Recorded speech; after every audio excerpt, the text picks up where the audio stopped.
दोस्तों, इस मूवी की शुरुआत इस समुद्र में एक बड़े मगरमच्छ के हमले से शुरू होती है। वह एक आदमी जो पानी के मध्य उपस्थित होता है उसे अपने विशाल जबड़े में दबोच लेता है। आगे हवाई सफर कर रहे कुछ यात्रियों को दिखाया जाता है। कुछ ही समय में तकनीकी खराबियों की वजह से पायलट एरोप्लेन को नीचे लेता है, लेकिन नीचे पक्षियों का झुंड जो एरोप्लेन से टकराने लगता है। एरोप्लेन में आग लग जाती है, जहाज का कई सारा हिस्सा टूटकर बिखरने लगता है, लेकिन पायलट बड़ी समझदारी से जहाज को पानी में लैंड कराता है। लेकिन तभी कोई सामने जीव आ जाता है और एरोप्लेन बुरी तरह दुर्घटनाग्रस्त हो जाता है। हम आगे देखते हैं कि सभी यात्री बुरी तरह घायल हो जाते हैं। वे सब मिलकर बातें करते हैं, शायद हम ड्रैगन ट्रैंगल समुद्र में फंस चुके हैं, यहाँ नेटवर्क भी नहीं मिल रहा होता है। वहीं कुछ लोग आगे रास्ता ढूंढने जंगल की तरफ जाने लगते हैं। कुछ दूर जंगल में जाने पर उन्हें एक लोकेशन मिलता है जहाँ पहले से ही शायद इंसान आए होते हैं।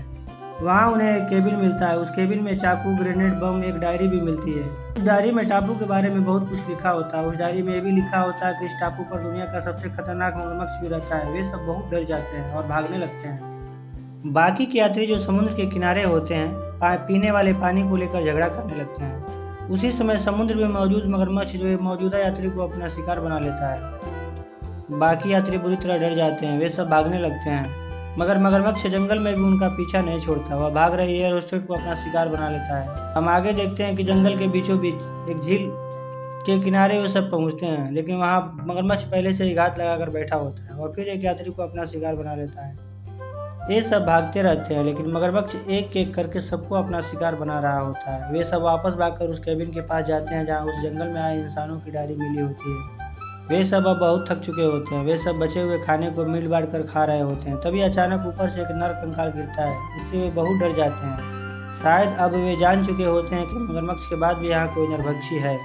अगर हम इस जंगल से बाहर नहीं निकल पाए तो हम सबकी मौत पक्की है। तभी वे एक बड़ी मकड़ी को देखते हैं जो उन पर हमला करने के इंतजार में होती है। तभी उनकी टीम में मौजूद वह सुंदर लड़की जिसका नाम अनु होता है बाकी सदस्यों से कहती है, मिस्टर लू अभी नींद में है, उन्हें जगाओ। उसका बॉयफ्रेंड चेन जो उन्हें जाकर जगाता है, लेकिन तभी जंगली मकड़ी इन सब की आवाज़ से अट्रैक्ट होकर हमला करती है। ये सभी जंगल की तरफ भागने लगते हैं और मकड़ी इनका पीछा नहीं छोड़ती। ये सब उस पुराने केबिन की तरफ भाग रहे होते हैं जहाँ पहले से ही ये सब उपस्थित थे, लेकिन वहाँ जैसे ही ये सब पहुँचते हैं वहाँ मौजूद मकड़ियों से ये सब गिर जाते हैं। तभी अन्नू के पिता जो खाने की तलाश में गए थे वो आ जाते हैं। वे शायद अब खतरे को समझ चुके होते हैं। वे उन जंगली मकड़ियों को अट्रैक्ट करने के लिए आवाज़ करने लगते हैं। सारी मकड़ियाँ उनके पीछे भागने लगती हैं। वह लड़की, अनु और बाकी के मेंबर दूसरी तरफ भागने लगते हैं। अनु के पिता जो दूसरी तरफ भाग रहे होते हैं वे केबिन तक पहुँचते हैं। वहाँ पहले से ही मौजूद में जंगली मकड़ियाँ उन पर हमला करती हैं, लेकिन वे केबिन से मिले बम का इस्तेमाल करके बचने में कामयाब हो जाते हैं। इधर बाकी के सदस्य जो जंगल में दूसरी तरफ भाग रहे होते वे बीच रास्ते में पानी के झरने को पार कर रहे होते। तभी वहाँ पर घात लगाकर छिपे मगरमच्छ का जबरदस्त हमला होता है। अनु का बॉयफ्रेंड चेन जो अब शिकार बनने वाला ही होता है, तभी उसके पिता दूसरी तरफ धक्का देकर उसे बचा लेते हैं। वे सभी आगे बढ़ने लगते हैं ताकि उन्हें कोई दूसरा रास्ता मिले जो इस जंगल से बाहर निकाल सके।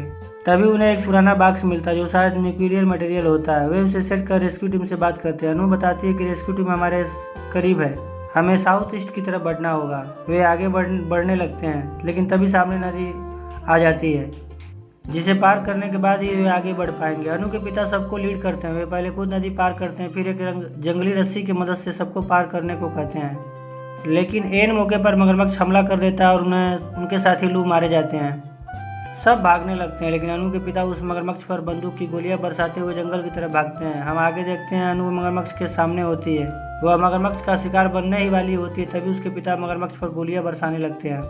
मगरमच्छ रोटेट होकर इनके ही समूह के दूसरे सदस्य को अपना शिकार बना लेता है, लेकिन अनु का कपड़ा जो उस मगरमच्छ के बड़े पूंछ के निकूले कांटेदार भाग में फंस जाता है, वह उसमें बुरी तरीके से फंस जाती है। अब वह विशाल मगरमच्छ अपने जगह विशाल गुफा में वापस लौटता है जहाँ अनु भी उसके साथ फंसी होती है। अब उनके समूह में बचे उसके पिता, उसका बॉयफ्रेंड चेन और एक लेडी जो उसे ढूंढते ढूंढते मगरमच्छ गुफा के अंदर जाते हैं जहाँ अनु बुरी तरह घायल मिलती है। तभी इनकी आवाज़ से मगरमच्छ जाग जाता है। अनु का बॉयफ्रेंड चेन मगरमच्छ को बहुत करीब होता है, वह उसे अपना शिकार बनाने ही वाला होता है। तभी अनु के पिता मगरमच्छ पर गोलियां बरसाने लगते हैं ताकि वे तीनों भाग सकें। हम आगे देखते हैं अनु के पिता मगरमच्छ के बहुत ही करीब होते हैं। गोलियां खत्म हो जाती है। तभी उन्हें बचाने अनु का बॉयफ्रेंड चेन वहां पहुंचता है। वे उससे कहते हैं तुम ग्रेनेड बम से इस पर हमला करो, लेकिन वह जानता है ऐसा करने पर दोनों मारे जाएंगे। वह मगरमच्छ को कुछ चीज़ें फेंकता है। अब मगरमच्छ उसी तरफ बढ़ता है। जैसे ही वह कुछ आगे जाता है चेन ग्रेनेड से हमला कर देता है। अब मगरमच्छ बुरी तरह घायल हो चुका है, लेकिन वे सब सोचते हैं कि मगरमच्छ मारा गया, लेकिन वह तुरंत ही दोबारा हमला करता है, लेकिन इस बार अनु के पिता उसे मार देते हैं। आगे दिखाया जाता है अब वे साउथ ईस्ट के पास पहुंच जाते हैं। रेस्क्यू का टीम का हेलीकॉप्टर भी वहां आ जाता है और यही फिल्म की हैप्पी एंडिंग हो जाती है।